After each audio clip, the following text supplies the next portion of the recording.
25వ తేదీ ఫిబ్రవరి నెల 2026వ సంవత్సరం. ఈరోజు దేవుని వాగ్దానము నిర్గమాకాండము 23వ అధ్యాయము 27వ వచనము. నన్ను బట్టి మనుషులు నీకు భయపడినట్లు చేసేదను. సహోదరి సహోదరులారా, ఇశ్రాయేలు ప్రజలను ప్రభువు ఐగుప్తు బానిసత్వం నుండి విడిపించి వాగ్దాన భూమికి నడిపించేటప్పుడు ఎన్నో పోరాటాలు ఎదురవుతూ ఉంటాయి. శత్రువులు వారిపై దాడి చేయడం, ఇలా ఎన్నో అడ్డంకులు వస్తూ ఉంటాయి. ఆ సందర్భంలో ప్రభు పలుకుతున్న మాటలివి. నన్ను బట్టి మనుషులు నీకు భయపడినట్లు చేసేదను అని. తరువాత ప్రభువే అద్భుత రీతిగా ఇశ్రాయేలు ప్రజల పక్షము నుండి శత్రువుల నుండి వారిని కాపాడతాడు.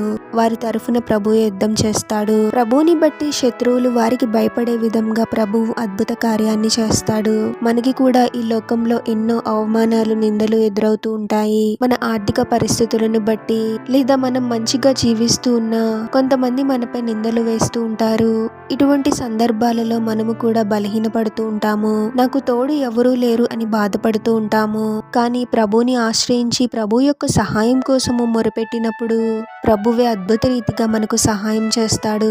మన తరఫున ప్రభువే వారితో యుద్ధం చేస్తాడు. మనము బలహీనులమే అయ్యుండొచ్చు, ఇతరులు మన వలన భయపడకపోవచ్చు, కానీ ప్రభువుని బట్టి మనల్ని చూసి వారు భయపడే విధంగా ప్రభు పరిస్థితులను మార్చివేస్తాడు. అవమానించి నిందించి చులకనగా చూసిన వారే గౌరవంతో మనకు భయపడే విధంగా ప్రభువే ఆశ్చర్యక్రియను జరిగిస్తాడు. ప్రార్థన.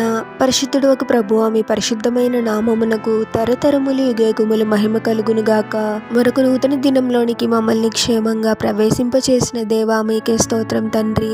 ఎవరెవరు మమ్మల్ని బాధ పెడుతూ నిందిస్తూ ఉన్నారో సమస్తమును ఎరిగిన దేవుడవు ప్రభువా. మేము ఏమీ చేయలేని బలహీనులము ప్రభువా. మీరే మా పక్షమున ఉండి మా శత్రువులతో పోరాడండి తండ్రి.